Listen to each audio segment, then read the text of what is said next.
I am Benjamin Scott, 30 years old, and my life revolves around the gleaming cars in my family's car dealership in Portland. Every morning I wake up early, brew a strong black coffee, and drive my old Ford to work. Portland in autumn is cool and crisp, with golden leaves drifting down the streets. But today the air felt somehow heavier than usual. I sensed it the moment I stepped into the dealership, a modern glass building where luxury cars are displayed under bright LED lights, their reflections shimmering on the polished granite floor. This is the small empire of the Scott family. My father, Wesley, is the boss. My mother, Nancy, handles the finances, and my older brother, Declan, always acts as though he is the rightful heir. As for me, I'm just the sales team leader, the one who diligently deals with paperwork and customers. But at least I love the job. It gives me a sense of control, even if it's only an illusion. This morning I started the day as always. I sat at my desk in the corner of the main showroom where I could oversee the entire display area.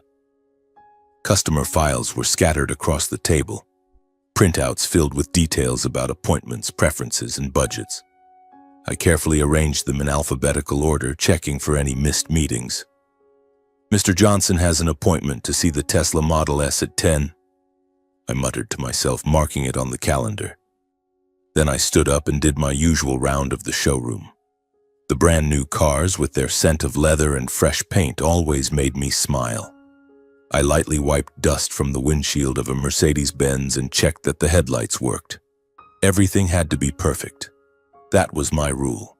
This dealership doesn't just sell cars, it sells dreams. And I'm the one who keeps those dreams shining. Suddenly, the front glass door chimed as it opened. I looked up and my heart tightened. An old man walked in, looking as though he belonged to another world entirely. He was around 60, perhaps older, dressed in faded, patched-up clothes. His threadbare wool jacket, jeans frayed at the hems, and sneakers worn through to the inner lining. He moved slowly, wearily, as if he had been wandering all night in Portland's light drizzle. His face was deeply wrinkled, his beard gray and unkempt, his eyes sunken beneath bushy eyebrows. He carried nothing but an old canvas bag slung over his shoulder, and a faint, musty smell followed him into the clean, sterile air of the dealership. Before I could react or decide how to greet him, hurried footsteps echoed from the back office. My father, mother, and brother Declan rushed out as if a fire alarm had gone off. Their faces darkened the instant they saw the old man standing in the middle of the showroom. My father, Wesley Scott, a tall man always impeccably suited, turned red with anger. My mother, Nancy, with her curled hair and red lipstick clutching her ledger, stopped abruptly. And Declan, my tall, slick-haired brother with his perpetually arrogant expression, strode straight toward the old man like a hunting dog. "Security! Get him out of here right now!" Declan shouted, gesturing sharply at the guard standing in the corner. His contempt was unmistakable, eyes narrowed, mouth twisted, as if the old man's presence was a disease, a stain sullying the elegant space of the dealership. I watched him wave dismissively as if shooing a fly. My heart beat faster. Why were they reacting like this? This is a car dealership, not a private club. But I knew the reason. My family has always prioritized image. Customers must be wealthy and refined, not someone who looks like this. The old man paused briefly at their harsh reaction. He stopped walking, his gaze slowly sweeping across the vast showroom. The gleaming cars lined up neatly under the lights, then back toward my parents. His voice remained calm, almost gentle. "I just want to look at the cars a little. I don't mean anything else." His voice was hoarse but clear, without trembling or pleading, just a simple request, like any customer walking in. My father let out a loud, mocking laugh that echoed through the cold glass space. He pointed directly at the old man's tattered clothes. "You want to look at cars? This isn't a place for people like you to browse for fun. With the way you look, you're not even qualified to touch one, let alone buy it." His tone was sharp, as if driving away someone unworthy. I felt the blood rush to my face. The man had only said he wanted to look. My mother immediately chimed in. her voice shrill and hurried, eyes darting around the showroom as if afraid someone might witness the scene.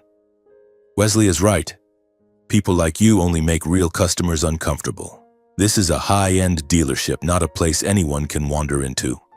You'd better leave before others get the wrong idea about the kind of guests we entertain. She waved him away, her face full of worry. To my mother, everything revolved around image, and in her eyes, the old man's presence was an intolerable blemish. The old man didn't argue or get angry. He simply observed each contemptuous face in silence. His eyes were calm but deep and unreadable, like a dark pool at the bottom of a well. He looked at my father, then my mother, then Declan, and finally rested his gaze on me. There was no resentment, just observation. My heart pounded. There was something about this old man that unsettled me. Not his appearance, but that calm demeanor. As if he knew something we didn't. Discomfort rose sharply inside me like a surging wave in my chest. I couldn't let this scene continue. I quickly stepped forward, placing myself between Declan and the old man. Come on, everyone, don't act like this. Any customer is a customer. Once someone walks in here, they're a guest of the dealership. No distinction between rich and poor. Whether they buy or not, we shouldn't treat them this way. Let me talk to him. I tried to keep my voice steady, though my heart was racing. Declan whipped around, glaring at me. "What's wrong with you, Ben?" he growled. "Get him out!" I ignored him, gently taking the old man's arm, his skin dry and cold, and led him to the consultation table in the corner of the showroom. I pulled out a chair for him, then poured a glass of water from the nearby filter, just as I would for any other customer. "Please have a seat. Here, drink some water. What can I help you with?" I asked, forcing a smile even though my hands trembled slightly. While I calmly tried to understand what the old man really wanted, he said he just wanted to look at cars and wasn't ready to buy yet. My parents and brother stood behind us with visibly displeased expressions. Declan leaned in close and muttered sarcastically, loud enough for me to hear, "Ben's at it again, wasting time on someone who can't even afford a tire." My father gave a soft snort, his eyes sweeping over the old man with disdain. Does he think this is a place where anyone can come in and look around? This dealership is a premium display space, not somewhere people can satisfy their curiosity. My mother shook her head, her low voice full of irritation. "Ben, you're making a mess of everything. This isn't a museum where anyone can come in for free." The other staff in the dealership stole glances at us with puzzled looks. There were about a dozen people, from the young receptionist to the technicians, some whispering behind our backs, "What's wrong with Boss Ben? Why bother?" Others avoided eye contact, burying themselves in their work. No one dared speak up openly. Clearly they thought my actions were unnecessary, that I was inviting trouble. I could feel those stares pricking my skin. Why? Just because the old man looked poor? My heart beat harder, tension spreading through me. I knew I was going against my entire family, but I couldn't stop. Something told me this wasn't an ordinary encounter. I kept my composure, ignoring the sarcasm. I was determined to treat the old man like a real customer, even though it was clearly making my family furious. "What kind of car are you interested in, sir? Sedan or SUV?" I asked gently. The old man smiled faintly for the first time and said, "You're a good person, young man." Those words sent a chill through me. The suspense rose. What would happen next? I tried to keep the smile on my face, but inside I was in turmoil. The old man's compliment sounded like a prophecy, or perhaps just my imagination after days of exhaustion. The dealership was busier than usual today, with a few potential customers wandering around the display area. A middle-aged couple was admiring the BMW X5, whispering about its hybrid engine. Sarah, the new employee, was brewing coffee at the counter, stealing glances in our direction. The atmosphere was still heavy from the earlier confrontation. The staff's whispers buzzed like bees, and I could feel Declan's razor-sharp glare boring into my back. He was still standing there, arms crossed, his face flushed with barely contained anger. My father kept shaking his head while my mother whispered something to him. probably. Let's see what stunt Ben pulls next." The old man took another sip of water, his deep eyes studying me as if evaluating something. "I'm not too picky," he said slowly, his hoarse voice suddenly carrying an unexpected vitality. "But first, let me ask you, how do they treat people here? Is everyone truly welcomed?" The question caught me off guard. It wasn't about cars. It felt like a deeper probe. I glanced quickly at my family and saw Declan moving closer as if preparing to interrupt. "Of course, sir," I replied, trying to keep my voice steady. "We welcome everyone. Cars are for everyone, after all." But deep down, I knew it was a lie. My family always screened customers, those who looked promising, the ones in shiny suits who arrived in luxury vehicles. The old man nodded, but his faint smile faded. He looked around the showroom, his gaze lingering on Declan, then on my parents. Suddenly the air fell silent, as if everyone sensed a cold wind passing through. And then, while every eye in the dealership, staff, scattered customers, and my own family was still fixed on us, the old man slowly reached inside his jacket. The movement was so deliberate that my heart pounded. Were his hands trembling, or was I imagining it? The threadbare jacket shifted, revealing torn lining, and he pulled out something small and glossy black. He placed it gently on the consultation table with a soft clack that sounded like a time bomb ticking. I leaned in to look. It was a black card, thin, yet radiating an aura of strange authority. Not an ordinary credit card, its surface gleamed, with metallic veins sparkling under the LED lights. No name, no elaborate logo, just a faint series of numbers and a diamond-shaped emblem in the corner. I had never seen anything like it, but instinct told me it wasn't fake. The motion caught the attention of nearby staff. Sarah, holding a coffee cup, froze, her eyes widening. Then Mike, one of the technicians, involuntarily exclaimed, "Oh my God, that's the black card, the legendary black card." His voice echoed in astonishment, causing the entire showroom to turn sharply toward us. The air in the room instantly froze. The whispers stopped mid-sentence, replaced by a deathly silence. I could hear my own ragged breathing, my heart thundering like war drums. I had vaguely heard of them. Cards reserved for the ultra-wealthy major investors who could open doors anywhere, from banks to secret deals. But how could this old man have one? And how did Mike recognize it? He had worked at a larger dealership before, perhaps he had seen one. My parents gasped, their faces changing dramatically. My father, Wesley, went from flushed red to ashen white, his mouth hanging open like a stranded fish. My mother, Nancy, covered her mouth with her hand, eyes wide in panic. Declan stood frozen, his face turning pale as if he had just realized something irreversible. He took a step back, his trembling finger pointing at the card. "No way, that can't be." His voice stuttered, the earlier arrogance gone. I stared in shock at the card on the table, not yet grasping what was happening, but a strong sense of unease surged through me. My heart raced wildly, cold sweat running down my spine. What kind of joke was this? Who was this old man? Why was everyone reacting like this? I glanced at him and saw he remained perfectly calm, as if watching a play unfold. The old man was in no hurry. He straightened in his chair, his voice now stronger, no longer hoarse or weary. "I am Clarence Morgan, strategic investor in the automotive industry, the one who decides major deals." The words hit like lightning. Clarence Morgan? I froze as I realized this old man was the anonymous investor our family dealership had been waiting for months.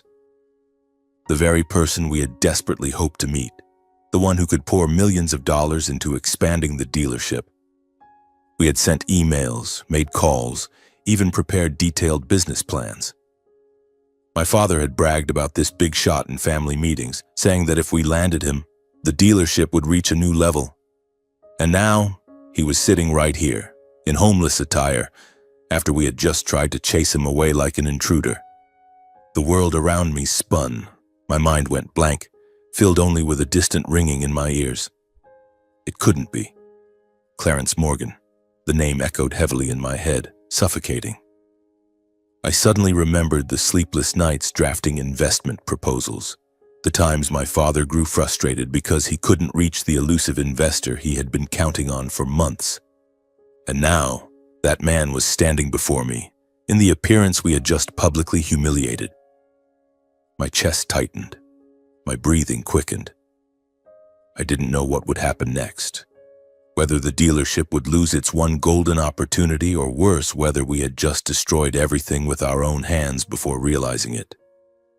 In stark contrast to my stunned silence, my parents and Declan reacted almost instantly. They rushed to the table, crowding around in panicked denial. My father let out a loud laugh, but it was dry and forced. "You're joking, right? Clarence Morgan? You think we're naive enough to believe this? That card is fake, a cheap scam." My mother immediately joined in, her voice shrill with tension. "Exactly. We know who Clarence Morgan is. A billionaire couldn't possibly look like this. Security, call the police." Declan stood beside them, his face drained of color, stammering in anger and fear. "You're a fraud. Hand over that card. It's counterfeit." The three of them surrounded the table tightly, pointing accusingly at the black card, their faces flushed with a mix of rage and terror. Clarence didn't argue or defend himself. He simply said slowly, his voice calm but firm, "Have a senior manager verify the information associated with this card." The showroom air froze once more. I looked at Clarence. There was no anger in his eyes, only deep, cold disappointment. My father hesitated for a moment, then reluctantly nodded toward Mike, the technical manager who had access to the authentication system. Mike stepped forward, his hand trembling slightly as he took the card. He swiped it through the reader at the counter. Everyone held their breath. Time seemed to stretch endlessly.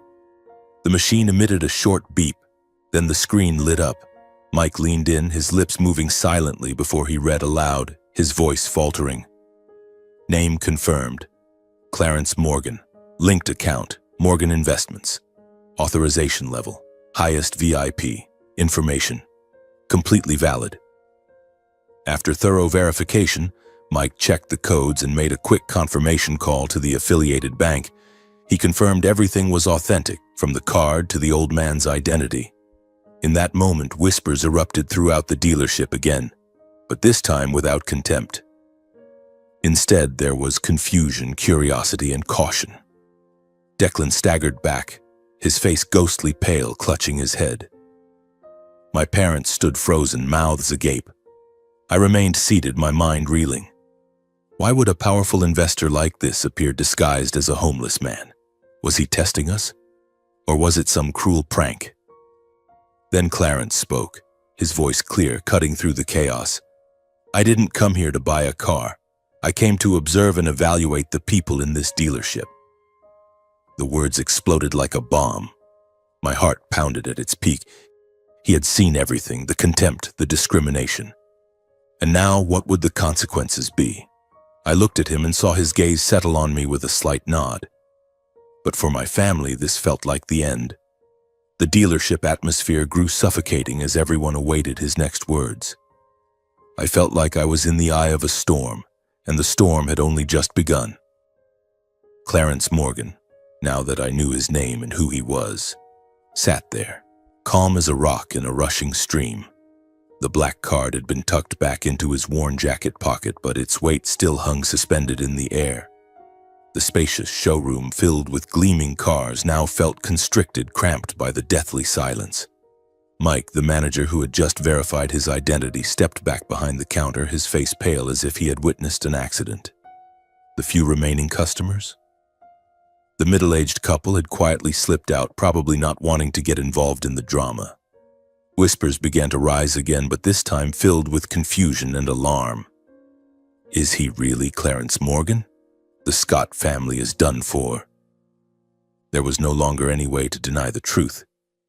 My father, Wesley, the man who always prided himself on his booming voice and salesman's smile, suddenly changed completely. He hurried toward Clarence, his steps faltering as if he nearly tripped, then bowed his head awkwardly, panic clearly visible.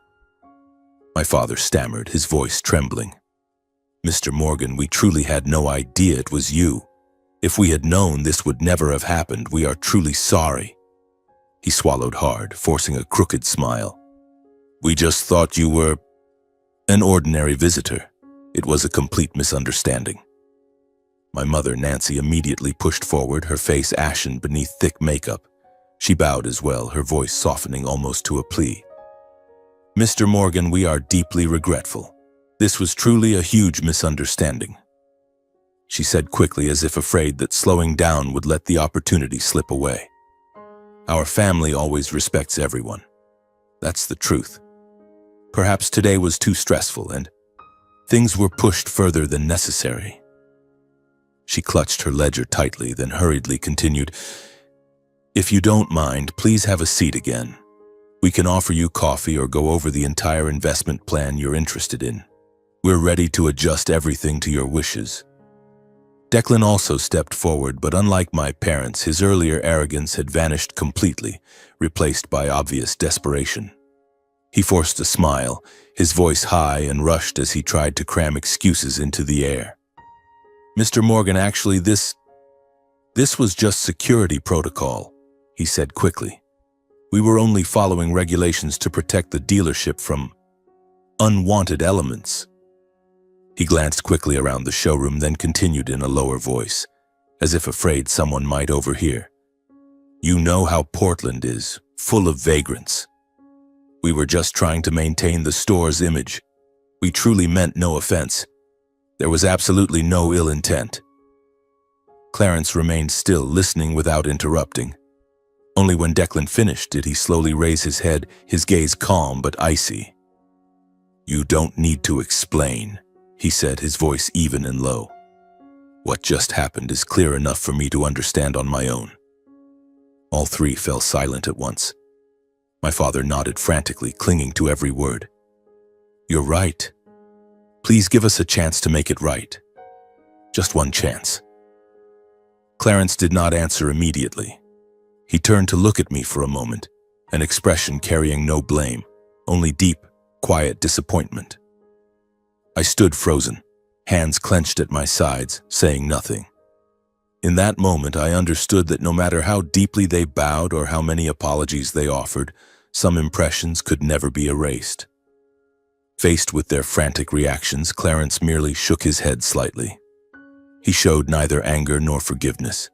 His face remained serene, his deep eyes unruffled.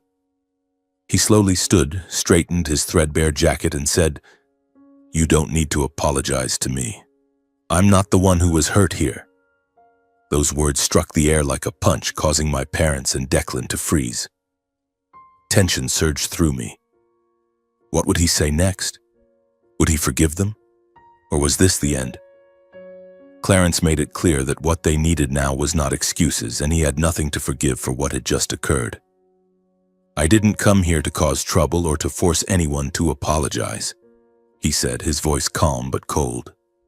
"I came only to see who you really are when no one is watching, and I have seen." He paused, his gaze sweeping across the showroom, causing everyone to lower their heads.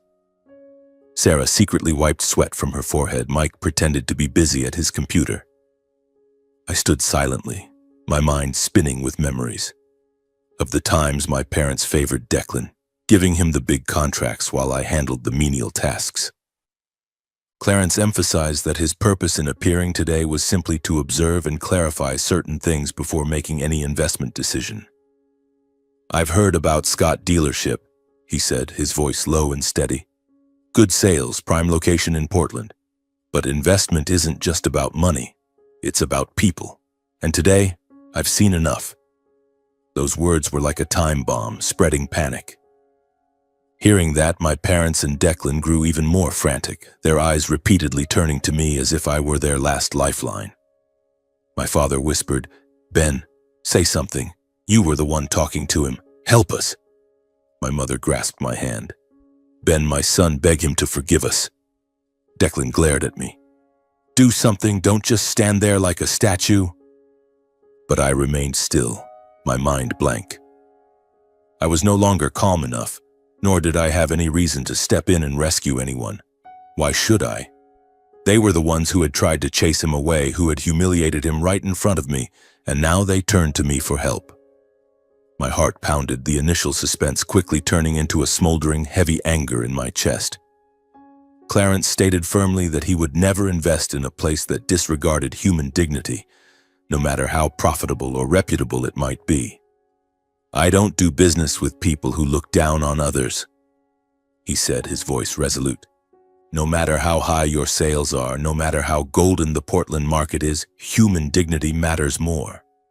My decision is made." Those words were like a death sentence. My father staggered, gripping the table for support. My mother began sobbing. "Please, Mr. Morgan, give us a chance." Declan stammered, "We can change. Give us time." The atmosphere in the dealership became suffocatingly heavy. Half-finished apologies and pleading looks hung awkwardly in the air like shattered fragments scattered in the wind. The staff began whispering more loudly. Some looked at me with sympathy, others avoided eye contact. I felt the air thicken, making it hard to breathe. The tension reached its peak. Would he change his mind? Or was this truly the end? Clarence slowly turned to leave. Before walking out, his gaze settled on me. There was no reproach, no judgment, just a very slight nod like a silent acknowledgement. He leaned in slightly and said softly, only loud enough for me to hear, "Young man, stay strong." Those words made me freeze, a chill running down my spine. I wasn't sure why, only that in that moment a vague premonition had already begun to stir within me. Clarence stood and left the dealership, his steps slow but steady, just as they had been when he entered. The glass door chimed once and he disappeared into Portland's light drizzle. Behind him remained the quiet collapse of the Scott family, all their pride laid bare. My father slumped into a chair, burying his face in his hands. "It's over. Our chance is gone."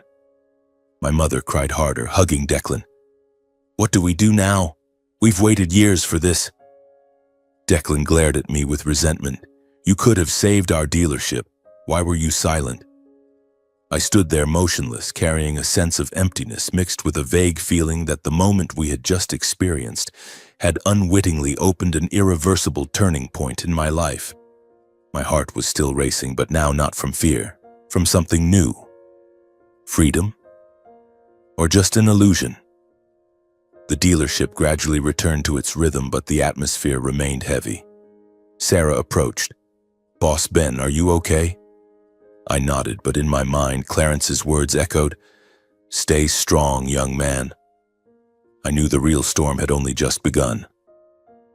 The days that followed passed like a hazy dream, filled with heavy silences and fragmented conversations. The dealership still opened its doors, the cars still gleamed under the lights, but everything had changed. The staff whispered behind my back. Some looked at me with quiet admiration, as if I were the reluctant hero in that day's drama. "Ben, you saved the dealership's dignity," Mike whispered when we ran into each other in the break room. I just gave a faint smile, unsure how to respond. And my family? My parents and Declan avoided me like a ticking time bomb. My father, Wesley, spent most of his time locked in his office, his face perpetually scowling as he tried to figure out how to salvage the shattered investment. My mother, Nancy, tried to act normal, but her eyes were red-rimmed whenever she looked at me, a mix of reproach and regret. Declan no longer bothered to hide it. In brief meetings, he openly glared at me, leaning in close to his bitter words. "You think you're so clever, don't you? This whole mess is your fault." I didn't respond, but each remark cut into me like a thin blade. What had I done wrong? I had simply treated an old man with kindness. That was all. Yet somehow I had become the one shouldering all the blame. Portland those days was drenched in endless rain, as if the sky itself were weeping for the turmoil inside me. Every evening I drove home along familiar streets slick with water, golden leaves drifting down under the pale yellow streetlights. My home, a small apartment on the outskirts with a simple kitchen and a worn-out sofa, became a temporary refuge. I lay on the bed staring at the ceiling, my mind swirling with memories. I kept replaying Clarence's gaze as he left, that gentle nod. It haunted me, making me wonder, what did he see in me? A family traitor? Or a man with principles? Sleep came late, filled with chaotic dreams of the dealership collapsing, Declan sneering, my parents turning their backs. I woke up exhausted but still forced myself to put on a normal face when I went to work. Life had to go on, didn't it? A few days after the incident, exactly 3 days later, while I was sitting at my desk reorganizing customer files to escape the stifling atmosphere, my phone rang. An unknown number not saved in my contacts. My heart tightened slightly. A new customer? Or a sales call? I hesitated for a few seconds, my finger hovering over the screen. Cautiously, I answered, trying to keep my voice steady. "Hello, Benjamin Scott speaking." There was a second of silence on the other end, then a familiar voice came through, deep, warm, and calm. "Hello, Benjamin, this is Clarence Morgan." I froze, my hand gripping the phone so tightly my knuckles turned white. Surprise flooded through me. I couldn't understand why he would contact me directly. We had only met once, and that meeting had ended with my family's downfall. "Mr. Morgan, is it really you?" I stammered, my mind reeling. What did he want? Revenge? Or just a reminder? Clarence said briefly that he needed to meet me privately, his tone calm and carrying no pressure. "I'd like to talk to you, Benjamin. Nothing to do with the dealership or the investment. Just a regular conversation. Are you free this afternoon?" His words were gentle, like an invitation for coffee from an old friend, but I sensed the weight behind them. My heart pounded, tension rising. Why did he want to meet me alone? I hesitated for a moment, my mind racing through possibilities. Was he going to criticize me? Offer something? What would my family think if they knew? But in the end, curiosity won. "Yes, I can make time. Where should we meet?" He gave the address of a small cafe in downtown Portland, his voice still composed. 3 o'clock. I'll be waiting." I hung up and sat motionless for several minutes. My hands trembled, beads of sweat forming on my forehead despite the cool air in the dealership. I glanced at the clock. 2 hours left. I needed to leave early. I walked to my father's office and knocked lightly. "Personal matter." He looked up, his eyes indifferent. "Go ahead. The dealership doesn't really need you anyway." The words stung, but I ignored them and drove away. The road to the cafe seemed endless, rain pattering on the windshield. I turned on the radio but couldn't focus on anything. My head was full of questions. What did he want? Was this a trap? Tension made me grip the steering wheel tightly, my heart beating like a drum. The meeting place was a small, unpretentious cafe on the corner brew with an old wooden sign and the rich aroma of roasted coffee wafting from the door. Not a fancy place, but cozy, with rustic wooden tables and a few scattered customers reading books. When I stepped inside, the blend of coffee and rain from outside calmed me slightly. I scanned the room and quickly spotted Clarence already seated. He was calm, almost blending into the surroundings, drawing no attention. He wore a cleaner jacket than the one from before, still simple and understated. Holding a cup of black coffee, his gaze quietly directed at the window. He no longer looked homeless, but there was no ostentation either, just a natural humility that was hard to describe. The conversation began with light topics about health and work, without mentioning the dealership or the investment. He asked about Portland's weather, about my weekend hobbies, driving along the coast or reading books. We talked about trivial things, the best coffee in the city, the endless rain. He shared stories of distant travels, the Oregon coast, peaceful mornings. The atmosphere was relaxed, but I remained tense, waiting for the other shoe to drop.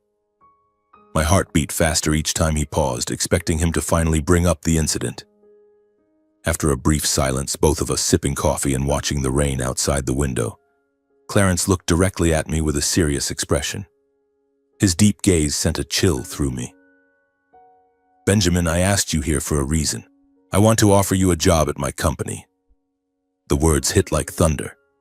I couldn't hide my shock, my mouth falling open. What did you just say? Work for you? Clarence explained that he had noticed me from the moment at the dealership. Not for what I said, but for how I acted. He valued my sales skills, my composure, and most importantly, the professional ethics I had shown that day. You treated me like an ordinary customer, he said slowly. No distinction between rich and poor, no suspicion, no contempt. In this industry, that's a rare quality. He paused, then continued with greater certainty. My company needs people like you. He offered me the position of Regional Business Development Director for the Northwest, a role that came with double my current salary, a company car, broad authority, and near total freedom to shape and decide strategy. It wasn't just a new job, it was a real chance to step into a different league. Faced with that offer, I was torn between loyalty to my family and a genuine life-changing opportunity. My heart raced wildly, tension rising until it was hard to breathe. Loyalty to people who had always pushed me to the sidelines? But they were family. My parents had raised me. Declan was my brother, selfish as he was. I feared being seen as a traitor, feared the accusations, "You're abandoning us for money." I feared that our already fragile family ties would shatter completely. After a long moment of reflection, the cafe seeming to shrink until there was only the sound of rain and my heartbeat, I didn't make a decision. I asked for more time to think and prepare. "Can you give me a few days? I need to consider it carefully." Clarence smiled and agreed without pressure. "Of course, Benjamin, I understand. This is a big decision.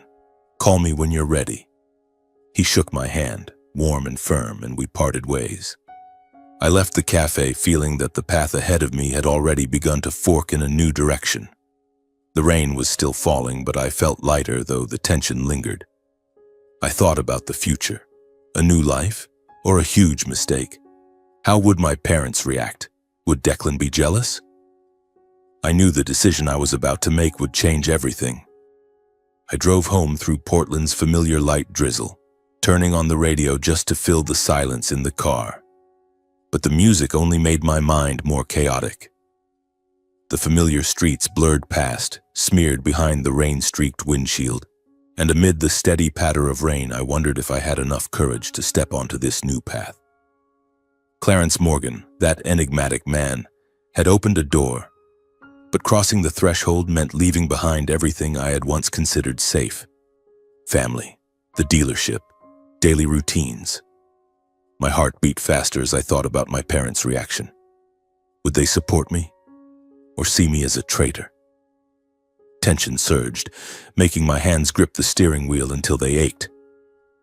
Back at my small apartment, I took off my soaked jacket, brewed a hot cup of tea, and collapsed onto the sofa. The soft yellow light cast shadows on the white walls, making the space feel even quieter. In my mind, a familiar list began to form, clear and merciless. Pros: higher salary, better position, real recognition. No longer standing in Declan's shadow, no longer having to work twice as hard just to be noticed. Cons: family. Awkward dinners, late-night calls from my father that were always about work. The rare praise from my mother that I always had to wait for. I sat there, the tea growing cold in my hands, wondering what I was trading my future for, and whether I had the courage to accept that price. Clarence's offer felt like a reminder that I deserved more. But loyalty, the thing my family always preached, made me hesitate. I lay awake all night, tossing and turning, my mind filled with scenarios. If I left, what would happen to the dealership? Could Declan step up? Or would they blame me forever? The tension wasn't from fear, but from the creeping sense of freedom that both excited and unnerved me. After a long, sleepless night, I only managed a few hours of fitful rest, waking with dark circles under my eyes and a heavy head. I decided I had to face it. The next morning, I got up earlier than usual, brewed a strong black coffee to wake myself up, and drove to the dealership with a clearer resolve than ever before. Portland's morning air was crisp and chilly, fog shrouding the streets, but inside me a small flame was burning. I couldn't keep it a secret forever. I had to tell my parents, had to see their reaction. If they supported me, that would be wonderful. If not, perhaps that was the sign I needed. Stepping into the dealership, the scent of new cars and coffee filled the air, but today it brought no familiar comfort. The staff greeted me. Sarah smiled. "Boss Ben, you look exhausted. Did you stay up late?" I nodded vaguely and headed straight to my parents' office in the back. My heart pounded, tension rising like before a big match. I knocked, trying to keep my voice steady. "Mom, Dad, I need to talk to you about something." My father, Wesley, was sitting behind his large desk, eyes glued to the computer screen with sales reports. My mother, Nancy, sat beside him holding the financial ledger. They looked up, slightly surprised. "Ben, what's this about, coming to us so early?" my father asked, his tone a bit irritable. I closed the door, sat down across from them, and took a deep breath. I went straight to their office and told them about the meeting with Clarence and the offer he had made. "I met Mr. Morgan yesterday afternoon. He called me and invited me to meet privately." I began, my voice even but my heart racing. They froze, eyes widening. "Clarence Morgan met you alone?" my mother asked, her voice trembling. I nodded and recounted the details. The small cafe, the light conversation, then the unexpected offer. "He wants me to join his company, Regional Business Development Director. High salary, significant authority." I paused, waiting for their reaction. I openly said that I wanted to give myself a new opportunity and hoped the family could support my choice. "I think this is a good chance.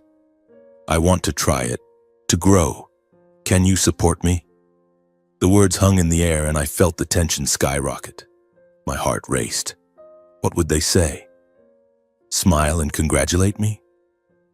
As soon as they heard it, Wesley immediately objected loudly, claiming I was being impulsive, irresponsible, and putting personal interests above the family. My father slammed the desk, his face flushed red. "What?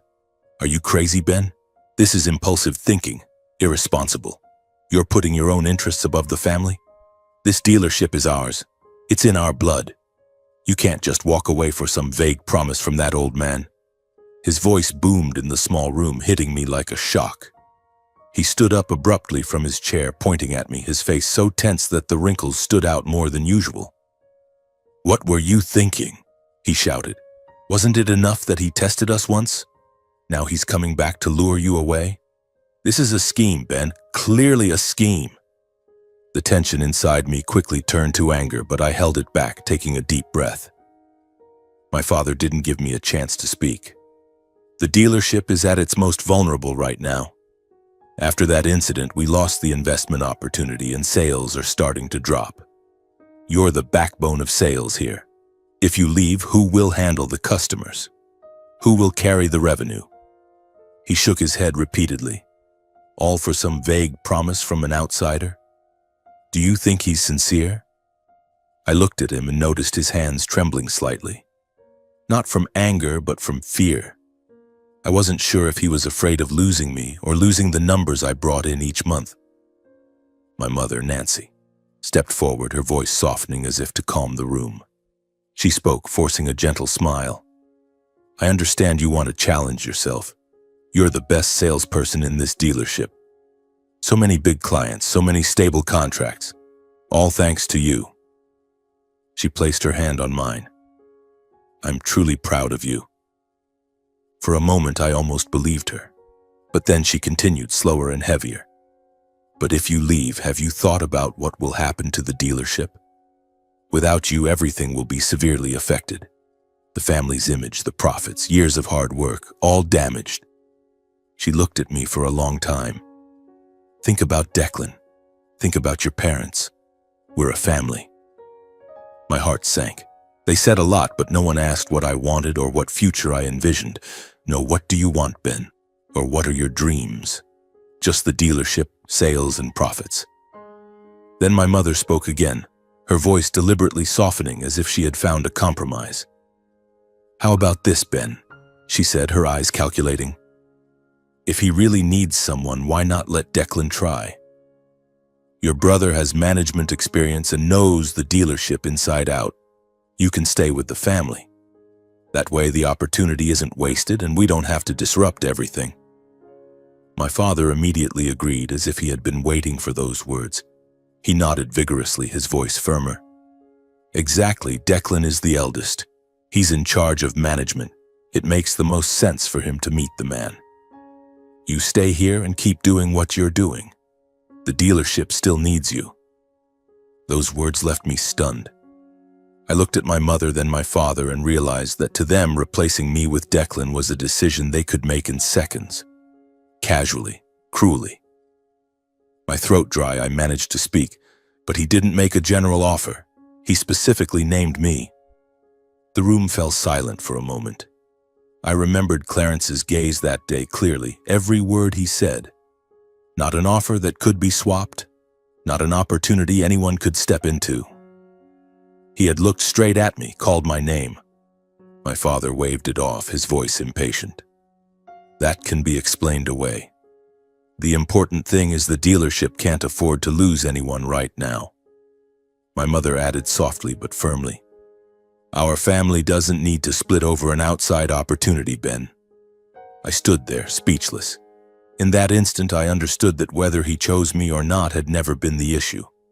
In their eyes, the only thing that mattered was preserving the familiar order, and I, even when chosen, was always the one who could be pushed aside if necessary. I tried to speak one last time, my voice already trembling. "This isn't just a job. It's a chance for me to grow, to be recognized for my abilities. I'm tired of always being in the background, always seen as the backup plan." But my father cut me off immediately. "Grow? Recognition?" he growled. "You have all that here.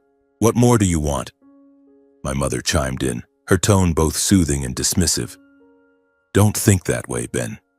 The family has always recognized you." They kept pressing me, repeating words about family duty, the efforts in raising me, and responsibility to the dealership, like invisible ropes tightening around me. "Family comes first, Ben," my father growled. "We raised you, taught you everything. This dealership is our legacy." My mother couldn't hold back, her voice choking with tears. "Don't abandon us, I beg you." I couldn't take it anymore. I knew if I continued, this conversation would only turn into an endless battle. I bowed my head, nodded slightly. "Fine, I'll stay," I said slowly, eyes fixed on the floor to avoid their gazes. "If that's how everyone feels, if the dealership and family matter that much, then I'll keep working here." My voice was so soft I could barely hear it myself. But deep down, I knew. This wasn't true agreement, just the temporary silence of someone who had just realized that in this family he was always the one who could be replaced. I left the office feeling heavy, knowing that my silence wasn't genuine consent but only a brief retreat before the big wave ahead. Stepping back into the showroom, I felt burdened. The tension remained, but now it was resolve. I knew the big wave was coming. The dealership carried on, but inside me everything had changed. My footsteps on the polished granite floor sounded heavier than usual, as if each one carried the weight of unspoken words. My parents had laid bare their selfishness, not concern for me, but for the dealership, for their profits. I returned to my desk, slumped into the chair, and stared at the computer screen without really seeing anything. Customer files were scattered around, but my mind wandered. Memories flooded in like a tide. The early mornings I got up to prepare documents, the late-night calls to negotiate contracts, the weary smiles when I brought in big sales. And now, it was all just a pillar for them, nothing more. Tension surged. Did I dare take the step? Or would I remain stuck here forever, swallowing injustices?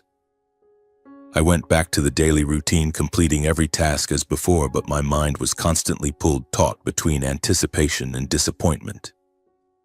In the days that followed, I tried to keep a normal expression, organizing files, calling customers, showing them cars, all done mechanically. But every time I saw Declan glide past with a smug look, or my parents whispering in their office, a hidden wave rose inside me. "Ben, do you have the appointment with Mr. Johnson today?" Mike asked from the tech corner. I nodded automatically, but in my head I was thinking about Clarence's offer. He was still waiting and I hadn't called. I was afraid to face the consequences, afraid of losing what little remained of my family.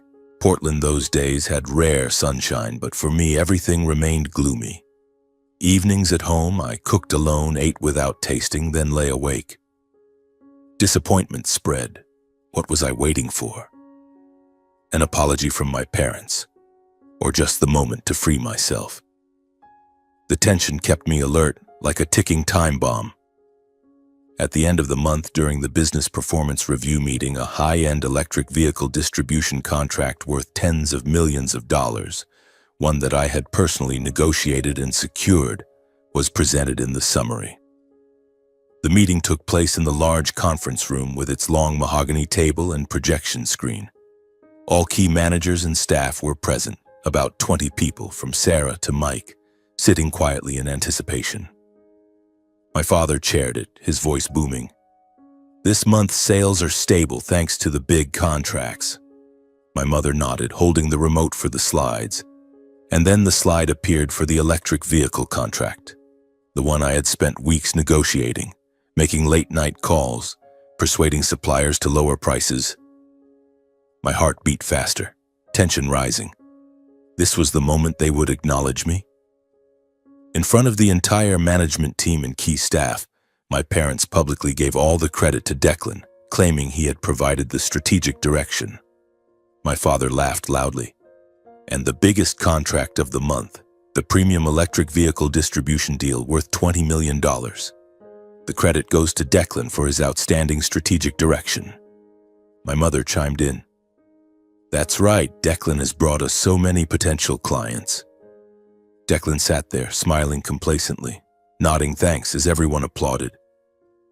I froze in place, feeling as if all my efforts had just been erased in a single sentence. My heart stopped for a second, then raced wildly.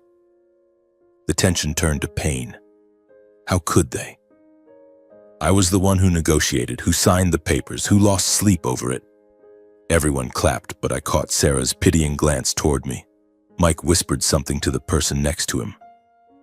I sat silently, hands clenched under the table, feeling as if I had been slapped hard.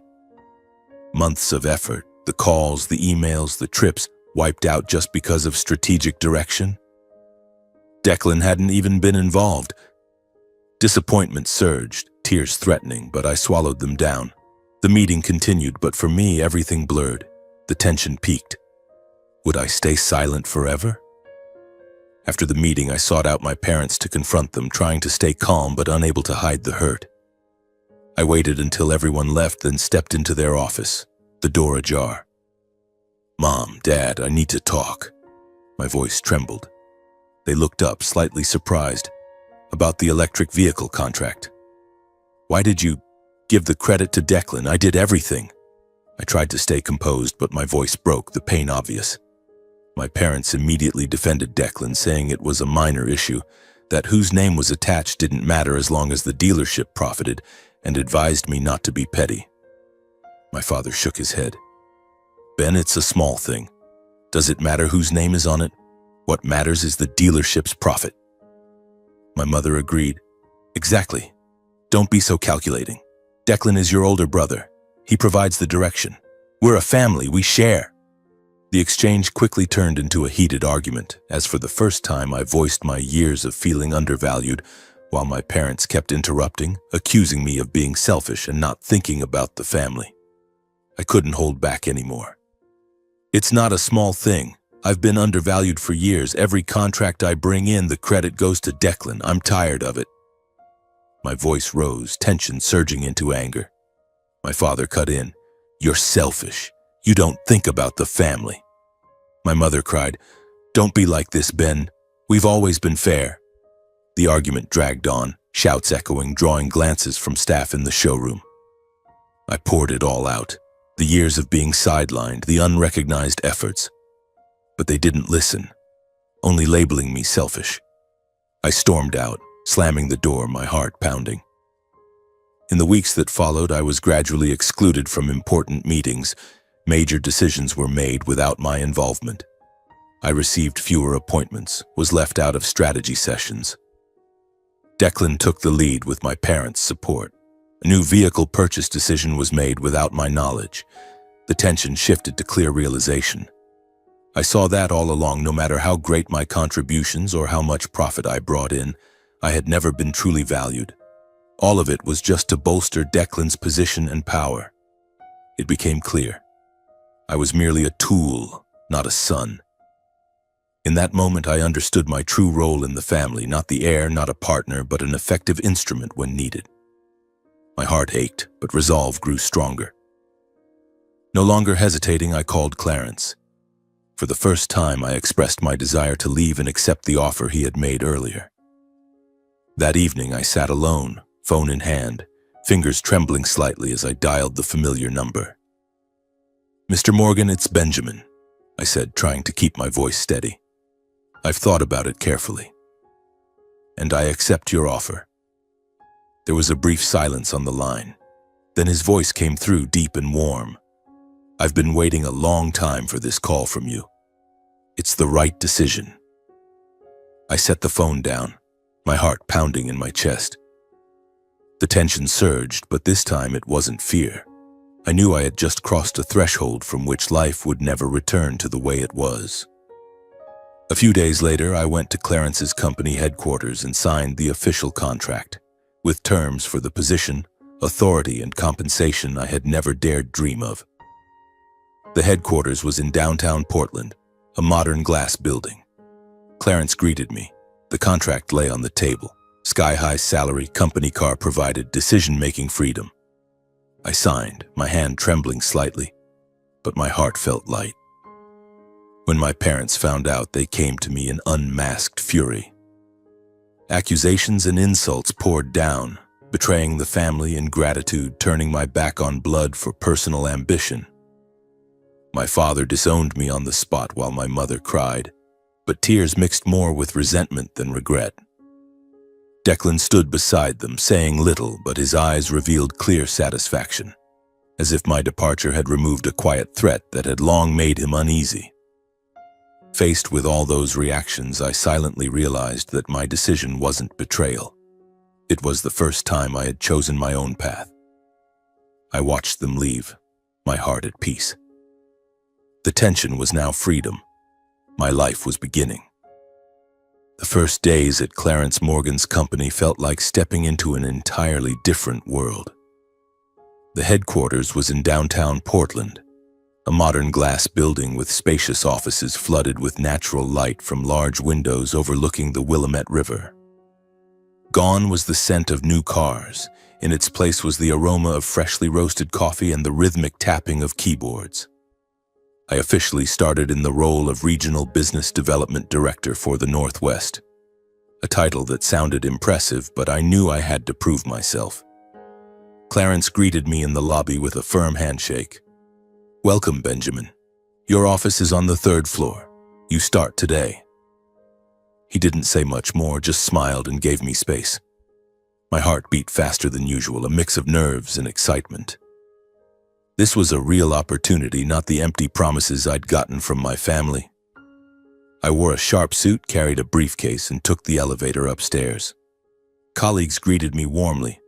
A young woman named Lisa from marketing, a tech guy named Tom with a wide grin. "You're Ben, right? Mr. Morgan told us about you." "Welcome," Lisa said, handing me a cup of coffee. I nodded, trying to hide my nerves. I had never worked in a place this big where everything was professional, not the messy family-style chaos. From the very first days, I threw myself into the work with ambition and discipline, unafraid to start over from the smallest details. I didn't act like a big boss. I sat down and learned from scratch. I arrived at the office early before everyone else and organized my desk, a small corner with a computer, notebook, and a view of the city. I read through all the ongoing project files and called old partners to introduce myself. "Hello, this is Benjamin Scott, the new director. I'd like to hear your thoughts on the current process." My voice was steady, but inside tension surged. Would they accept me? One afternoon, I sat with the sales team, taking detailed notes on how they approached clients, I didn't mind the small tasks, printing reports, brewing coffee for meetings, even teaching myself the new management software late into the night. In my apartment those evenings, I sat in front of the computer with burning eyes, but a sense of fulfillment spread through me. Compared to the old dealership, where everything was familiar yet suffocating, here I could finally breathe. The tension remained. I feared failure, feared disappointing Clarence, but it drove me forward. I quickly proved my abilities with clear progress, expanding the client network, improving sales processes, and securing major contracts in a short time. Just 2 weeks in, I contacted a chain of dealerships in Seattle, expanding the network by organizing an online seminar on electric vehicles. "We need to focus on sustainability," I presented confidently. The result? A distribution contract for 500 hybrid vehicles worth $15 million. The following week, I streamlined the sales process by integrating new CRM software, reducing order processing time from 3 days to 1. The staff started noticing. Lisa said, "Ben, you're making everything so much faster." Then came the big contract with a major automaker in California. I negotiated through the night, convincing them to choose us over competitors. "We're committed to quality and long-term support," I said over the phone, my heart pounding. They agreed, bringing in $25 million. The board called a meeting, and Clarence nodded. "Well done, Benjamin." My efforts earned straightforward recognition from the executive team and genuine respect from the staff below me. I smiled, but inside, tension lingered. Was this success sustainable, or just luck? Meanwhile, news from the family dealership occasionally reached me naturally through short calls from former colleagues. At first, I avoided them, but they still called. Sarah, Mike, the people I had worked with. One evening, the phone rang. It was Sarah. "Ben, it's Sarah. How have you been?" Her voice sounded tired. I hesitated but answered, "I'm doing okay. How about you?" She spoke softly. "The family dealership isn't doing well these days. Monthly sales are steadily dropping. This month it's down 20% from before." I listened in silence. She said internal meetings had grown increasingly tense, with Wesley often losing control and lashing out at staff. "Mr. Wesley yells all the time. Today he fired a technician over a small mistake." Declan was struggling to handle the crisis but achieving little. His inexperienced and hasty decisions only worsened the chaos. Declan suddenly cut costs, but customers are complaining. One wrong decision and now the inventory is piling up. The poor management eroded staff confidence. Talented employees began leaving one by one, and loyal customers started drifting away. "I'm thinking about quitting. One of your old clients, Mr. Johnson, switched to another dealership." The deep sales decline brought mounting financial pressure, turning old loans into a constant worry for the Scott family, even as the dealership tried to maintain a normal appearance on the surface. In those conversations, they all mentioned me, saying that since I left, the dealership had lost its most important pillar. "Ever since you left, the place has lost its soul. You were the backbone, Ben. Everyone misses you." Those words made me pause, tension rising. Did I have responsibility? But I only listened quietly without interrupting or offering advice because now I wanted to focus entirely on the path I had chosen.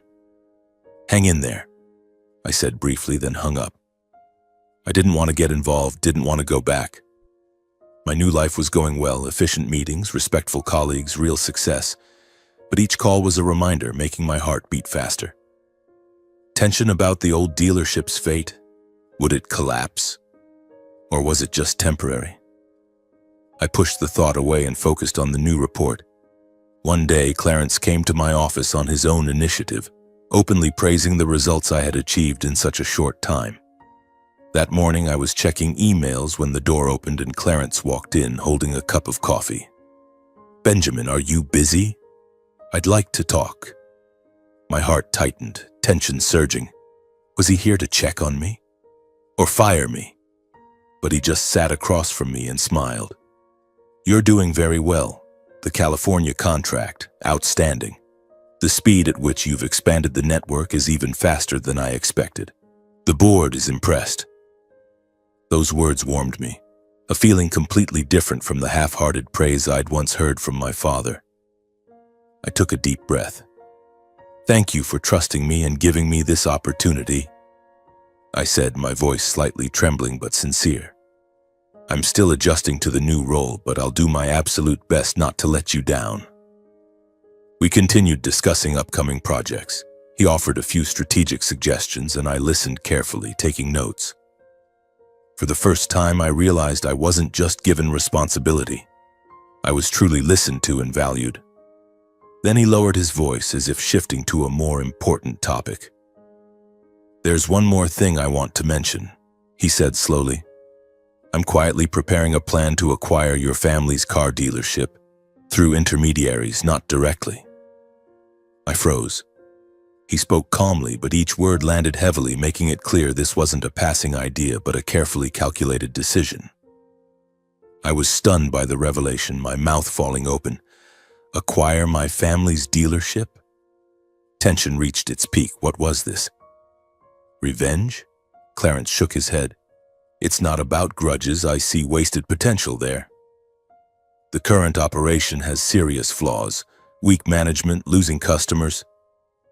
I want to save it and make it part of a larger system." He explained in detail. Intermediary teams were negotiating based on financial data. Clarence was doing this not out of spite, but because he saw wasted potential and grave operational mistakes.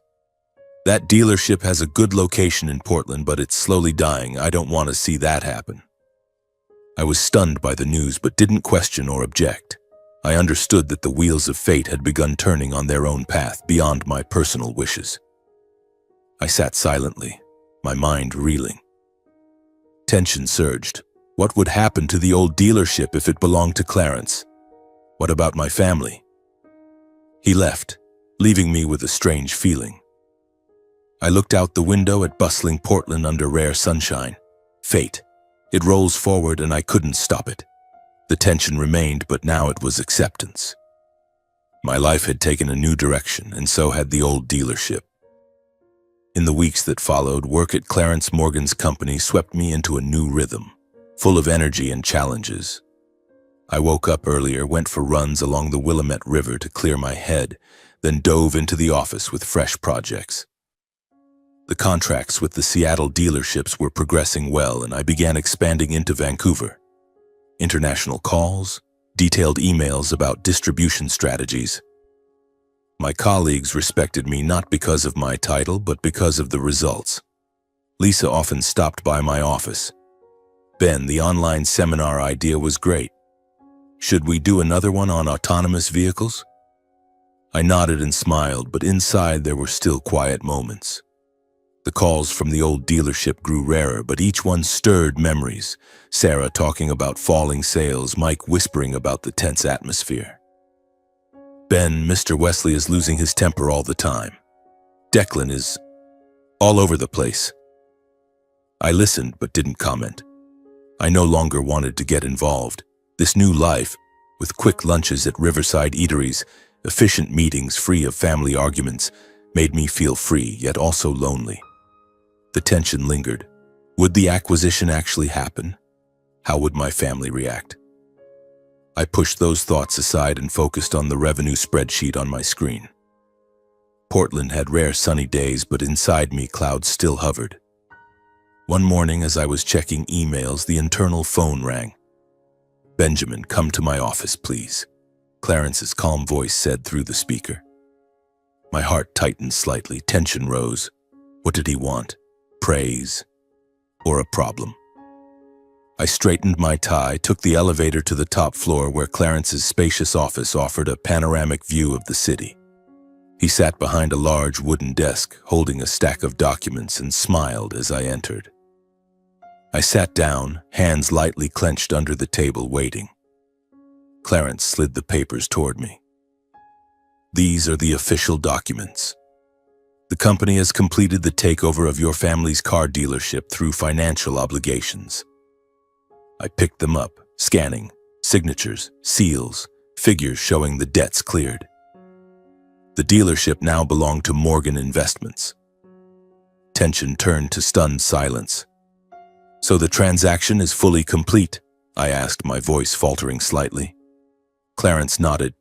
"Yes. They were buried in debt. We offered to acquire it in exchange for wiping the slate clean and restructuring, and they accepted without hesitation." I swallowed hard, memories flooding back. The tense meetings at the old dealership, my father shouting, my mother worrying over the books. Now it all belonged to us. But there was more. Clarence continued, "And I'm appointing you as the new operator of that dealership." The words hit like lightning. I was both surprised and deeply moved by that trust. I understood that this time Clarence wasn't just giving me a title, he was handing me real decision-making power. My heart pounded, tears threatening, not from sadness, but from emotion. "You trust me that much?" I asked, my voice trembling. Clarence smiled. "You've already proven yourself, Benjamin. Here, you've brought in major contracts and led well. That dealership needs you to save it, not for revenge." He patted my shoulder. "Full authority, personnel, strategy, finances, do well." I nodded, holding the documents, feeling as if I were grasping the key to a new chapter. Tension surged. Returning to the old dealership in a new role? Facing my parents, Declan? What would it be like? Clarence announced there would be an official meeting at the dealership to reveal the new ownership and management structure. "This afternoon at 2 o'clock, I'll go with you." I left his office, my mind spinning. Fate was moving faster than I had imagined. That afternoon, I drove to the old dealership, the familiar route through Portland streets, but everything felt completely different now. No longer an employee, but the new owner. Clarence sat beside me, his voice calm. "Are you ready?" I nodded, but my hands gripped the steering wheel. Tension reached its peak. How would they react? The dealership appeared, still bearing the Scott Auto sign, but now it was different. We parked and walked into the glass showroom. The familiar atmosphere, the scent of new cars, the murmur of staff conversations. Sarah saw me and her eyes widened. "Ben, why are you back?" I smiled. "You'll find out soon." I was returning in a new role, not to argue or prove anything, but to fulfill the responsibility entrusted to me. I wasn't there to gloat. I was there to work. When they saw me, my parents looked surprised, then quickly spat sarcastic remarks claiming I no longer had any connection to the place. My father rushed out of his office, face flushed. "Ben, what are you doing here? You already left." My mother followed, her voice shrill. "Son, you have no business here anymore. Please leave. Don't make things worse." Declan chimed in with a sneer. "Oh, the traitor's back to watch us suffer? Or to apologize?" Their eyes were full of contempt, but I could see the exhaustion. The showroom quieter, more inventory sitting unsold. Tension rose, but I stayed calm. I didn't retaliate, simply stating calmly that I was there for the meeting to announce the new ownership structure and to carry out my duties. "I'm here for the meeting. To announce the new owner and management structure," I said evenly, gesturing toward the conference room. Clarence stood beside me, silently observing. They froze. "New owner? What are you talking about?" Declan shouted. We entered the conference room. Staff gathered, the atmosphere tense. Clarence spoke first. "Thank you all for being here. Today, on behalf of Morgan Investments, I announce we have acquired this dealership through a financial agreement." Whispers erupted. The room's atmosphere shifted completely as the news was confirmed.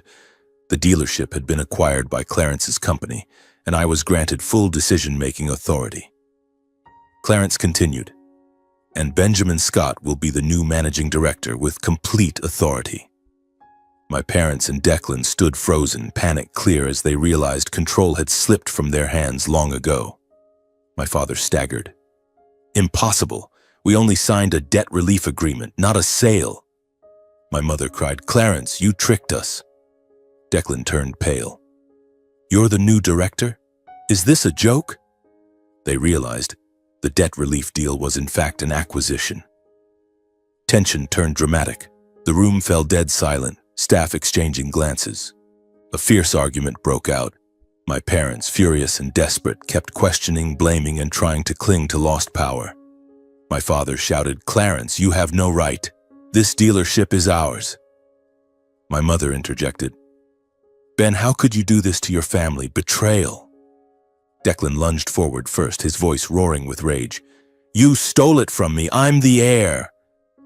My parents joined in immediately, accusations and questions overlapping. They turned to Clarence, bombarding him with questions about the contract and clauses, desperately trying to hold on. "We can buy it back. Please don't give the dealership to Ben." The conference room quickly descended into chaos.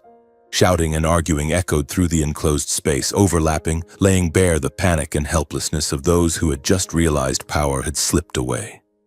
Amid all that turmoil, I forced myself to stay calm. I didn't sneer or respond emotionally. I chose to face everything with reason. I stood up, my voice steadier than I expected. "Everyone, please calm down.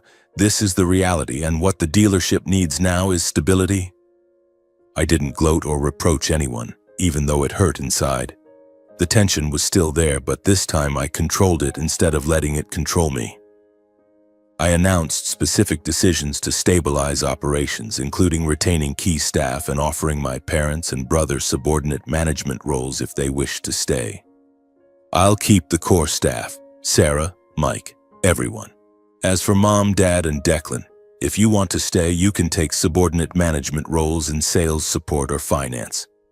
Those words landed like a bomb. For my parents, taking orders from the son they had once undervalued was unacceptable. They saw it as humiliation and refused. My father shouted, "Take orders from you? That's an insult to me." My mother cried, "Son, how can you be so heartless?" Declan refused even more vehemently to lose power, feeling sidelined and unworthy of a lower position. "I'm the boss, not your employee." Faced with the choice to adapt or leave, all three chose to pack their things and walk out in anger and hurt. They rushed into their offices, gathering papers and personal items, faces flushed with fury. "We'd rather leave than work under you," my father shouted, then slammed the door behind him. The remaining staff watched in silence, no one saying a word. In that silence, everyone understood this departure wasn't forced. It was because they couldn't accept the new reality. The other staff witnessed the entire scene quietly, then gradually showed support as they realized I was the only one offering stability and a fresh start. Sarah approached. "Ben, I support you. The dealership needs you." Mike nodded. "We're staying." The tension eased, replaced by hope. I stayed behind, beginning to restructure the dealership with the remaining team, focusing on rescuing operations and restoring customer trust. I called a quick meeting. "We'll improve processes and reach out to old customers." Everyone nodded and got to work. Amid that chaotic scene, I realized true power doesn't lie in winning or losing within a family, but in holding firm to principles and moving things forward, even if it means walking on without them beside you. I stood alone in the showroom looking at the gleaming cars, my heart at peace. The tension was over. This was a new beginning. After taking over the dealership, I gradually guided it through its worst phase. The first days were truly difficult, with sales still sluggish and a tense atmosphere permeating everywhere. The staff whispered about the sudden changes, while old customers hesitated to return due to rumors about the ownership transfer. I devoted most of my time to systematically restructuring everything. Every morning I arrived at the dealership earlier than everyone else, sitting in my father's old office, now mine, and drawing up detailed plans for each department. I held short meetings with the team, listening to their input and implementing small but effective changes, such as improving the inventory checking process to reduce customer wait times. Gradually, the dealership's operations began to stabilize. Sales recovered step by step, starting with small contracts from local companies, then expanding to larger clients through marketing campaigns I designed myself. The staff also began to regain their old rhythm, with smiles appearing more frequently in the break room and conversations growing livelier during work hours. Sarah, the friendly receptionist, once said to me, Ben, things are getting better. We feel more hopeful since you came back." Those words warmed my heart, but I knew the journey was still long, and I had to stay focused to avoid being pulled back by the past. Portland entered its harsh winter those months with persistent rain and bone-chilling winds. I often worked late, driving home in the dark, my mind still occupied with revenue figures and plans for the next day. My life had become more stable with simple home-cooked dinners and relaxing evenings with business books. I no longer received messages or calls from my parents or Declan. They had completely disowned me after that fateful meeting. I told myself I was no longer tied to them, that I had chosen my own path and had to stand firm. But life sometimes brings surprises no one can foresee. One such evening on my way home from work, as I stopped at a red light in a busy downtown intersection, I caught a glimpse of two homeless people huddled on the sidewalk. Their figures felt strangely familiar, making me pause and my heart beat faster. The pale yellow streetlights illuminated their tattered, worn clothes and weary, downcast faces. I wondered if I was imagining it, but the premonition was too strong to ignore. I decided to pull over and approach to confirm, walking slowly on the wet sidewalk, the cold wind stinging my face and sending shivers down my spine. As I got closer, I was stunned to realize it was indeed my parents. They had become so gaunt and haggard they were almost unrecognizable, bearing no trace of the people who once lived in comfort with lavish parties and leisurely trips. My father, the once tall and authoritative man, now sat hunched over, his skin wrinkled, his gray beard unkempt, his sunken eyes revealing exhaustion and despair. My mother, with her disheveled hair and patched-up coat, looked like a ghost of her former self. They sat leaning against each other, wrapped tightly in thin blankets to fend off the cold, surrounded by a few plastic bags holding their meager belongings. My heart tightened, tension surging like a violent wave. How had they fallen into this state? I had imagined many scenarios for their life after leaving the dealership, but never this tragic one. Even though I had told myself I was no longer bound to them, that the past wounds had forced me to cut all ties, seeing this scene made it impossible to walk away. A powerful mix of pity and conflict rose within me, choking my throat and stinging my eyes. Part of me wanted to turn away, remembering the harsh criticisms, the times I was undervalued and betrayed. But the other part, the son in me, couldn't bear seeing my parents at rock bottom like this. Tension spread through my body as I wondered if intervening would be a mistake, or if this was a chance to heal the cracks without losing myself. As I drew nearer, my parents suddenly recognized me. They immediately stood up awkwardly, heads bowed in shame, and hurriedly tried to leave as if to escape my gaze. My father staggered to his feet, leaning against the wall, his voice hoarse. "Is that you, Ben?" My mother covered her mouth, eyes red-rimmed, and they began turning away, walking quickly without another word, as if my presence was an unbearable humiliation. I could clearly see the shame in their every gesture. These once proud people who had commanded an entire dealership now wanting to flee from their own son.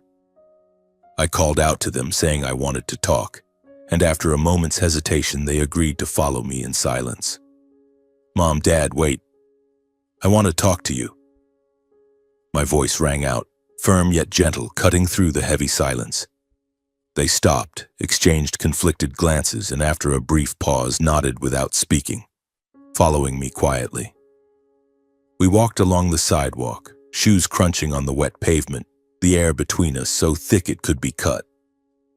The tension inside me didn't subside, for I didn't know where this conversation would lead, but I knew I couldn't turn away now. I took them to a nearby roadside diner, ordered simple but hearty dishes, and quietly watched as they ate ravenously like people who hadn't had a proper meal in days. The small, cozy diner with its warm yellow lights and inviting food aromas was a place I often stopped after work. I chose a corner table and ordered hot soup, toasted bread, roasted chicken, and fresh salad, simple but nourishing meals. My parents sat down, hands trembling as they held spoons and forks, and began eating greedily, as if this were their first real meal after days of hunger. My father slurped the soup hurriedly. My mother bit into the bread without chewing properly. I sat silently watching, my heart aching with pity. The sight choked me as I realized they had truly hit rock bottom with none of their former pride remaining. These people who had once harshly criticized me, who had disowned me, were now just two frail individuals dependent on others' kindness. Once they calmed down after the meal, I asked what had happened since leaving the dealership. "Mom, Dad, tell me. What happened after you left the dealership?" I asked gently but firmly, trying to keep the atmosphere from becoming too tense. My parents began to speak, their voices trembling and halting, explaining that just a few months earlier Declan had come to them with a quick profit investment project, promising it would turn things around and help them reclaim what they had lost. My father sighed heavily. "Declan came to our house talking about a real estate investment on the outskirts. He promised that with our capital we'd double our money and could buy back the dealership or start something new." My mother continued, eyes red-rimmed and voice shaking. "He's our eldest son. We trusted him. He said this was our last chance to turn everything around, to regain what we lost. Because of you." Those words caused a slow, dull ache in my chest. But I said nothing, just sat silently and listened to the end. They explained that trusting their older brother, they had poured in their remaining savings and even mortgaged their only house to contribute capital. "We put in everything we had left, savings from years of work, and borrowed more by mortgaging the house," my father said, his voice full of regret. "We thought it was the way to get back on our feet, to avoid living in shame." Not long after, Declan disappeared with all the money, leaving them with enormous debt. The bank quickly foreclosed on the house, forcing them to leave and become truly homeless. My mother sobbed softly. "He vanished after just a few weeks without a word. The bank came for the house. We had nowhere to go and ended up on the streets." My father bowed his head. "Since then, we've lived like this, begging, sleeping outdoors. We have nothing left." Looking at my parents sitting before me, I went through an intense internal struggle between painful memories and filial duty. My heart raced, tension surging like a storm. The hurtful memories flooded back. The times I was undervalued, the insults when I left, the favoritism toward Declan. I wondered why I should help when they had pushed me aside. But filial duty, the bond of blood, made it impossible to remain indifferent. They were my parents, after all. The tension made my hands cold, my mind spinning with questions. Help them and risk being taken advantage of again? Or was this a chance to heal? In the end, I decided to extend a helping hand, but with a clear resolve that the help would come with strict conditions and boundaries to ensure the old tragedies would never repeat. "I'll help you," I said firmly. "I'll take you to my home temporarily and help you get stable. But there are conditions. No more risky investments, no interfering in my work, and you'll gradually find ways to become self-reliant." They nodded, eyes flickering with a mix of hope and shame. The tension eased, replaced by peace. This was my choice, and I would hold firm to the boundaries to protect myself. I watched my parents sitting across from me in the roadside diner, the empty soup bowls and a few crumbs of bread scattered on the table in front of them. Their faces no longer carried the arrogance or reproach from our previous arguments. Only exhaustion and a silent, unnamed gratitude. My father wiped his mouth with his threadbare sleeve, cleared his throat, and spoke in a hoarse, low voice. "Thank you, son. We'll try. At least we won't disappoint you any further." My mother nodded, her eyes red-rimmed but no longer crying, as if she were trying to preserve the last shred of dignity for herself. I stood up to pay the bill, then led them to the car, opening the back door for them to get in. The drive back to my apartment suddenly felt longer than usual. The patter of rain on the windshield blended with the heavy silence inside the car, so thick it was almost tangible.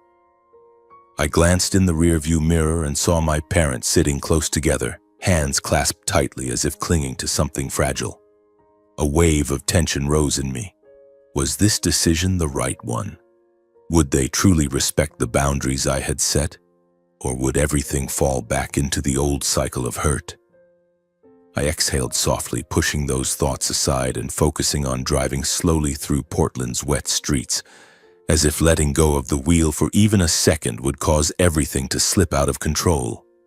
I brought my parents to live temporarily in my small home, seeing it as a short-term solution while I considered a longer-term plan. My apartment wasn't spacious, just one bedroom, a living room that doubled as a kitchen, and a small balcony overlooking the street. But it was enough for 3 people. I turned the sofa into a temporary bed, pulled clean blankets and pillows from the closet, and showed them how to use the simple gas stove. "You can sleep here for now. Tomorrow I'll buy whatever else you need," I said, my voice gentle but firm. They nodded without demanding anything, quietly removing their shoes and lying down. I went into my room, closed the door, and lay awake for a long while.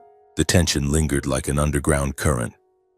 This was the first time I had let them into my private world, and I wondered if their presence would disrupt the peace I had built. But I knew it was only temporary. I needed time to think about a permanent solution, perhaps finding them a separate place or helping them find work to become self-sufficient. The first days passed quietly, without conflict or forced interactions, just 3 people coexisting in an unfamiliar space. In the mornings, I got up to brew coffee, leaving 3 cups on the kitchen table, then headed to work without much conversation. My parents woke later, ate breakfast with the bread and fruit I had bought, and spent most of their time sitting in the living room, gazing out the balcony or watching TV at low volume. There were no long conversations, no barrage of questions about my work, no recriminations about the past. The apartment's atmosphere became strangely peaceful, as if we were all learning to live together without touching old wounds. I came home late, often eating dinner alone at the dealership, then returning just to sleep. The initial tension gradually gave way to familiarity, but I remained vigilant, always reminding myself of the boundaries I had set. Wesley became quiet and withdrawn, speaking little, spending much of his time alone or doing simple chores as if to remind himself he was no longer in a position to give orders. My father, the man who once shouted at staff and commanded the family, now sat for hours by the window watching the rain, or voluntarily washed dishes after meals without being asked. He said little, only nodding when I asked about his health, and sometimes made himself a cup of tea, sitting in a corner lost in thought about past mistakes. I observed him from a distance, noticing the change, no longer authoritative but an aging man learning humility. The tension inside me lingered, wondering if this quietness was genuine or just temporary. Nancy no longer carried her former haughty air. She took the initiative to clean, cook, and always acted cautiously, as if afraid of bothering her son.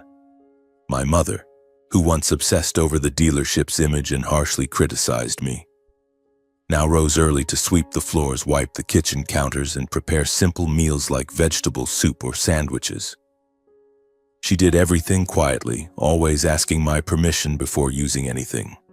That cautious attitude softened my heart, but it also reminded me of old wounds. She no longer had the superior demeanor or sarcastic remarks, just a weary woman trying to atone through actions. Each dinner passed in silence, the shame evident in my parents' eyes as they sat across from me. We gathered around the small table, eating what my mother had cooked, but no one spoke much.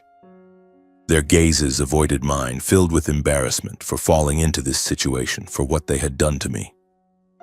I ate slowly, observing them, tension creeping in. Would they speak up? Or would this silence last forever? I watched it all calmly, occasionally asking brief questions about their health or daily needs without blame or consolation. I didn't want to corner them, so I kept it simple. "How are you feeling today, Mom and Dad? Is the food okay?" They answered briefly, and I didn't probe deeper. I didn't reproach them about the past or offer empty comforts.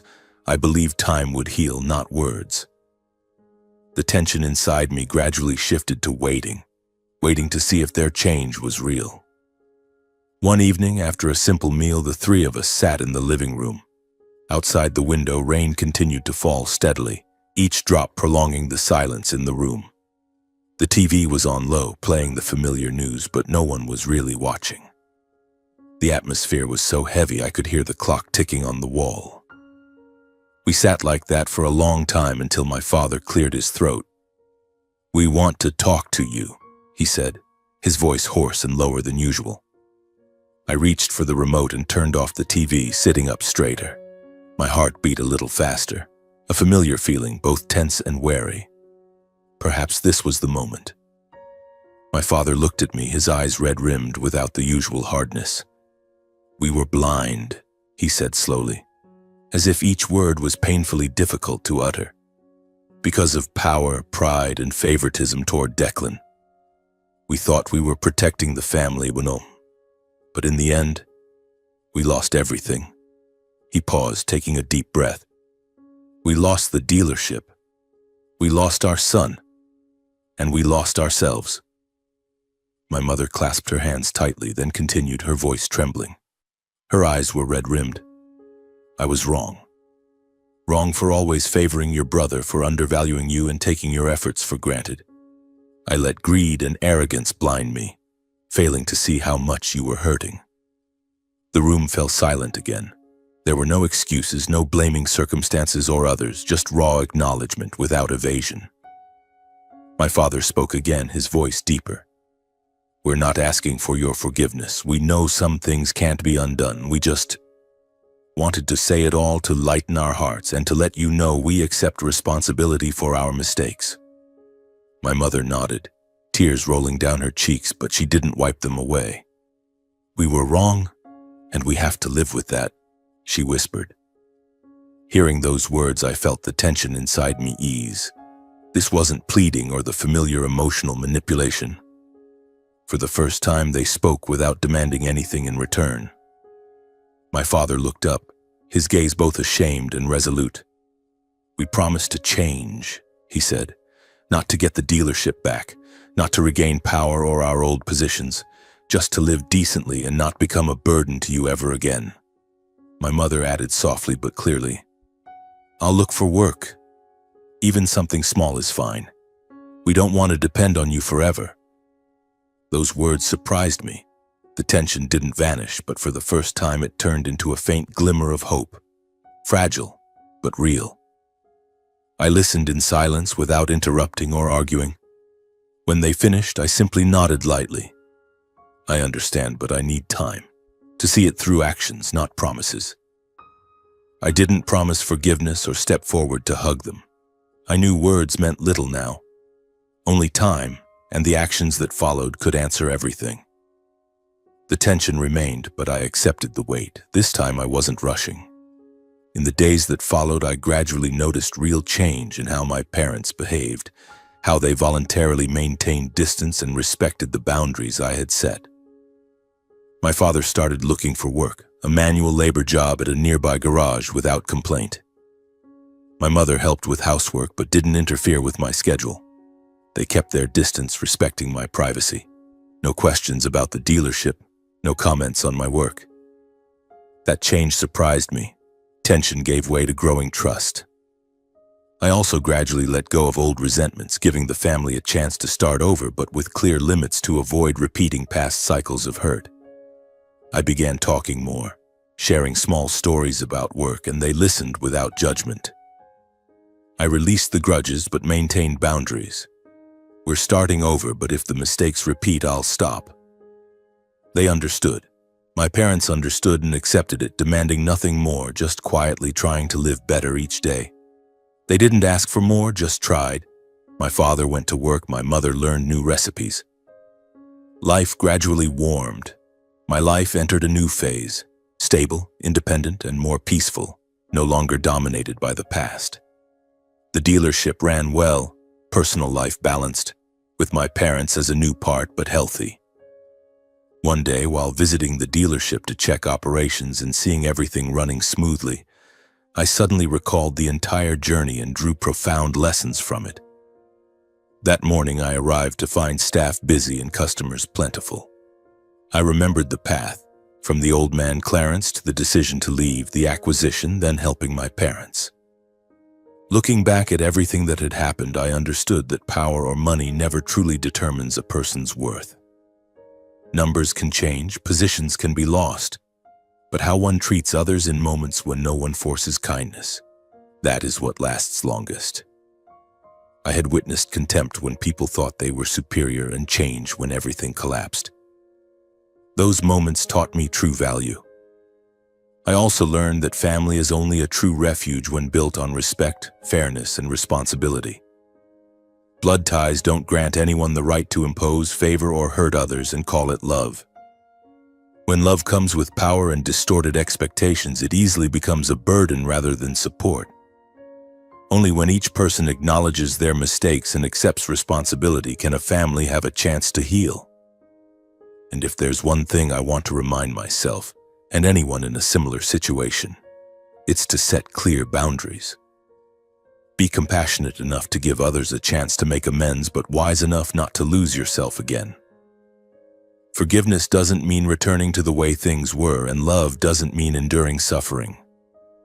Sometimes the bravest choice is to move forward slowly, hold firm to principles, and continue living the life you choose for yourself.